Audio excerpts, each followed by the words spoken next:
আসসালামু আলাইকুম। সেদিন সোশ্যাল মিডিয়াতে একটি ভিডিও দেখছিলাম যেখানে দেখা যাচ্ছিল যে একজন ভদ্র মহিলা যিনি নিজেকে ভীষণ শিক্ষিত দাবি করছিলেন, কিন্তু ওই শিক্ষিত আপুটিকে একজন কম শিক্ষিত রিক্শাওয়ালা ভাই তার রিক্সায় ওঠাতে চাচ্ছিলেন না। এক পর্যায়ে দুজনের মধ্যে ভীষণ রকম তর্ক লেগে যায়। তো এই তর্ক শুনে আশেপাশের মানুষ জড়ো হয়ে যায়।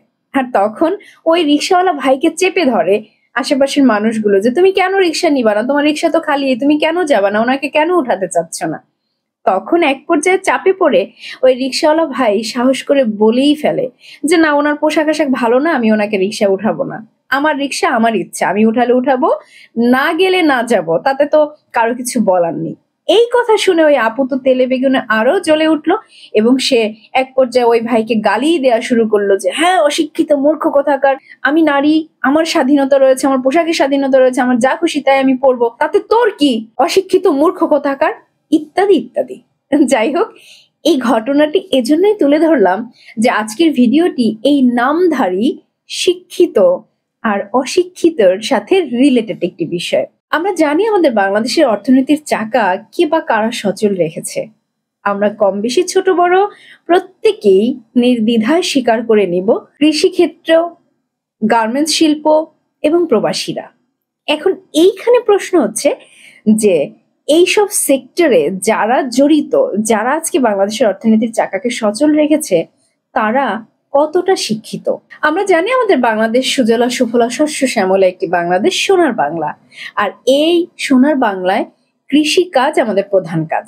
সেখানে এই কৃষিকাজের সাথে জড়িত সেই আদি থেকে এ পর্যন্ত যারাই রয়েছেন, তারা ঠিক কতটা শিক্ষিত? আমি এখানে শিক্ষিত বলতে বোঝাচ্ছি যে সার্টিফিকেটধারী শিক্ষিত। কারণ ওই যে শুরুর গল্পটা, যে তিনি তাকে শিক্ষিত দাবি করছিলেন, তাই বলা এভাবে যে খুব নরমালি উত্তর হচ্ছে যে না, আমাদের এই ক্ষেত খামারে যে চাষি ভাই বোনেরা রয়েছে তারা অত বেশি শিক্ষিত না, কারণ তারা বড় বড় কলেজ ইউনিভার্সিটির বারান্দায় হয়তো পা রাখেননি, অথচ তারা অবদান রেখে যাচ্ছে দেশের জন্য। নিরলসভাবে মাথার ঘাম পায়ে ফেলে সকাল থেকে সন্ধ্যা পর্যন্ত কাজ করে তারা কৃষিজ পণ্য উৎপাদন করছে এবং তার বিনিময়ে বাংলাদেশের মানুষ খাবার পাচ্ছে আর বাংলাদেশের অর্থনীতির চাকা সচল রয়েছে, যেটি যুগে যুগে চলমান। এরপরে আসা যায় গার্মেন্টস সেক্টর। সেখানে আমরা দেখেছি গার্মেন্টস ফ্যাক্টরি গুলোতে যারা কাজ করে, যে ভাই এবং বোনেরা, তারাও কিন্তু এভাবে সার্টিফিকেটধারী শিক্ষিত নয়, বরং এই গার্মেন্টসে কাজ করা মানুষগুলোকে আমরা অনেকেই খুব তুচ্ছ তাচ্ছিল্য ঠাট্টার সাথে দেখে থাকি আর তাদেরকে অনেকটাই লোয়ার ক্লাসের আমরা মনে করে থাকি। অথচ এটাই বাস্তব সত্য যে সেই মানুষগুলো আমাদের বাংলাদেশের অর্থনীতির চাকা সচল রাখার ক্ষেত্রে অনেক অবদান কিন্তু তারা রেখে যাচ্ছে যুগ যুগ ধরে। এরপরে রয়েছে রেমিটেন্স ফাইটার, অর্থাৎ প্রবাসী ভাই এবং বোনেরা। আমরা জানি যে বাংলাদেশের অর্থনীতির চাকা সচল রাখার ক্ষেত্রে প্রবাসীদের ভূমিকা কতটা, সেটা এখন পৃথিবীব্যাপী জানে, কারণ বিশ্ব র্যাঙ্কিং এও কিন্তু এই প্রবাসীদের আয়ের ব্যাপারে আমরা বাংলাদেশ অনেক ভালো একটি অবস্থানে অবস্থান করছি। এখন এই প্রবাসীদের আয়, এটা কি শুধুমাত্র যারা কম শিক্ষিত তারাই প্রবাসী? নো, এখানে শিক্ষিত অশিক্ষিত আমরা জানি পৃথিবীব্যাপী আমাদের প্রবাসী ভাই বোনেরা ছড়িয়ে ছিটিয়ে রয়েছে। তারপরেও একটি পরিসংখ্যান তুলে ধরতে চাই। সেখানে বলা হয়েছে যে রেমিটেন্স আসে যেসব দেশ থেকে বাংলাদেশে, সেখানে প্রথম অবস্থানে রয়েছে আরব আমিরাত, এরপরে দ্বিতীয় তৃতীয় অবস্থানে রয়েছে যুক্তরাষ্ট্র যুক্তরাজ্য, তারপরে চতুর্থ অবস্থানে নেমে গিয়েছে সৌদি আরব, যদিও একসময় এটি প্রথমের দিকে ছিল।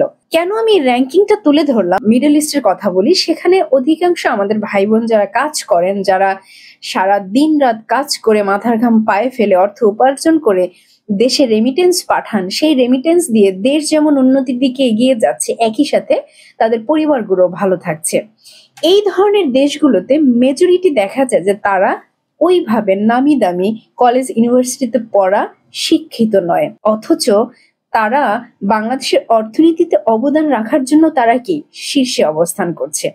এখন প্রশ্ন হচ্ছে যে আজকে আমাদের দেশের তথাকথিত কিছু শিক্ষিত নামধারী ভাই বোনেরা আমরা রয়েছি, যারা কলেজ ইউনিভার্সিটির বারান্দায় হেঁটে দু চারটা সার্টিফিকেট অর্জন করি আমরা আমাদেরকে অনেক বড় শিক্ষিত দাবি করছি, কিন্তু একবারও ভেবে দেখছি না যে আমরা পুঁথিগত বিদ্যায় শিক্ষিত হলেও, সার্টিফিকেটে শিক্ষিত হলেও আদৌ যে সঠিক শিক্ষা বা সুশিক্ষায় আমরা কতটা শিক্ষিত হতে পেরেছি। আপনারা উত্তরটি পেয়ে যাবেন ওই যে আমার ভিডিও শুরুতে যে ঘটনাটি দিয়ে শুরু করেছিলাম সেখানেই। কারণ এরকম অনেকেই রয়েছে, দেখবেন আমরা এমন শিক্ষিত হয়েছি, একজন রিক্সা চালক ভাইকে আমরা ভাই বলি না, একজন সবজি বিক্রেতা আমাদের বাবার বয়সী, চাচার বয়সী, তাদেরকে আমরা শ্রদ্ধার সাথে বলি না, সম্বোধন করি না। একজন গাড়ি চালক বা অটো চালক ভাইকে আমরা শ্রদ্ধা দিতে জানি না। একজন দিনমজুরের সাথে আমরা তুচ্ছ তাচ্ছিল্যের সাথে কথা বলি। আমরা বড়কে সম্মান দিতে ভুলে যাচ্ছি, আমরা ছোটকে স্নেহ করতে ভুলে যাচ্ছি। আমরা প্রবাসীদেরকে হেয় করে কথা বলতে আমরা ছাড়ি না।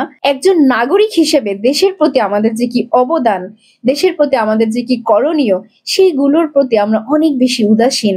অথচ আমরা একটা প্রজন্ম তৈরি হচ্ছে যারা আমরা আমাদেরকে শিক্ষিত বলে দাবি করি। আজকে আমি সেই সব সার্টিফিকেটধারী শিক্ষিতদের কাছে প্রশ্ন তুলতে চাই, আপনারা নিজেদের এই পুঁথিগত বিদ্যার সার্টিফিকেট নিয়ে, এই শিক্ষা নিয়ে যে এতটা অহংকার করেন, পা মাটিতে দিয়ে আপনারা পথ চলেন না। আপনাদের কথায়, আচরণে, চলা বলায় সবকিছুতে এক ধরনের ঔদ্ধত্যপূর্ণ আচরণ, অহংকারের একটা প্রতিচ্ছবি আমরা দেখতে পাই। এখানে আপনারাই শিক্ষিত হয়ে কতটুকু অবদান রেখেছেন এ পর্যন্ত এই দেশের জন্য, পরিবারের জন্য, এমনকি নিজের জন্য? যদি সেটাই হতো, আজকে বাংলাদেশের শিক্ষিত সমাজ যদি দেশের ক্ষেত্রে এতটা অবদান রাখতো, তাহলে এখন পর্যন্ত প্রবাসীদের আয়, গার্মেন্টস সেক্টরের আয়, কৃষি ক্ষেত্রের আয়, এর উপরে এখন পর্যন্ত তারা র্যাঙ্কিং এ এগিয়ে থাকতো না। এখানে কিন্তু উত্তর রয়েছে, আমরা যদি একটু খোঁজার চেষ্টা করি। আমার এই কথায় কেউ এটা ব্যাখ্যা করবেন না যে আমি শিক্ষিতদের ছোট করে কথা বলছি বা শিক্ষিত হতে বলছি না। অফকোর্স আমি জানি শিক্ষাই জাতির মেরুদণ্ড, কিন্তু সেই শিক্ষাটা যদি কুশিক্ষা হয়ে যায়, তখন সেটি আর মেরুদণ্ড থাকে না, তখন সেটি হয়ে যায় জাতির জন্য এক একটি অভিশাপ, জাতির জন্য এক একটি মহামারীর মতো। ওই কুশিক্ষাগুলো আমাদের সমাজে প্রভাব বিস্তার করে, যা আমরা এখন বিগত অনেকগুলো বছর ধরে আমরা দেখে আসছি যে নামধারী শিক্ষিত হয়ে না অবদান রাখছে সমাজের জন্য, না দেশের জন্য, না পরিবারের জন্য, না নিজের জন্য। তাই আজকে যারা সার্টিফিকেট অর্জন করে নিজেদেরকে শিক্ষিত দাবি করছেন আর ভেতরে এক ধরনের অহমিকা তৈরি হচ্ছে, অনুরোধ আপনাদেরকে একবার নয় বারবার, হাজারবার ভাবুন যে আপনার অর্জিত শিক্ষা আপনাকে কি শিখিয়েছে? আদৌ কি আপনাকে মানুষ বানাতে পেরেছে? আদৌ কি আপনাকে সুশিক্ষার আলোটা আপনার ভেতরে আলোকিত করতে পেরেছে? নাকি আপনি ভাবছেন আমি শিক্ষিত, আমি সার্টিফিকেট আছে, আমি আজকে গভর্নমেন্ট জব করি, আমি বড় প্রাইভেট সেক্টরে বড় বড় চেয়ারে বসে কাজ করি, তার মানেই হচ্ছে আমি না জানি কি একটা হয়ে গিয়েছি। যদি এমনটা ভেবে থাকেন, আপনি বোকার স্বর্গে বসবাস করছেন।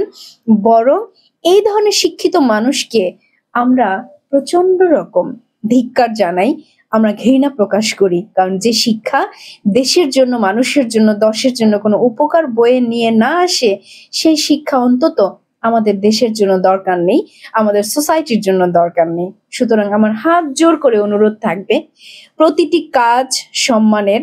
আমরা যারা দেশের বাইরে মুভ করি, আমরা জানি বাংলাদেশ, ইন্ডিয়া, পাকিস্তান এসব দেশ ছাড়া মনে হয় বাকি সমস্ত দেশেই সব ধরনের কাজের আলাদা আলাদা ভ্যালু রয়েছে। সুতরাং এই যে রিক্সা চালক ভাইকে শ্রদ্ধার সাথে ভাই না বলে যে তাচ্ছিল্যের সাথে তাকে তুই তুমি করে সম্বোধন করেন, এটা আদৌ ঠিক নয়। প্রকৃত শিক্ষা হচ্ছে মনুষ্যত্ববোধের শিক্ষা, প্রকৃত শিক্ষা হচ্ছে সুশিক্ষা, প্রকৃত শিক্ষা হচ্ছে সেই শিক্ষা যে শিক্ষায় আপনি সহ আপনার চারপাশ আলোকিত হবে, যে শিক্ষায় আপনি পথ দেখাবেন, যে শিক্ষায় আপনি অন্ধকার থেকে, অন্ধকারে পড়ে থাকা মানুষগুলোকে আলোর দিকে নিয়ে আসবেন।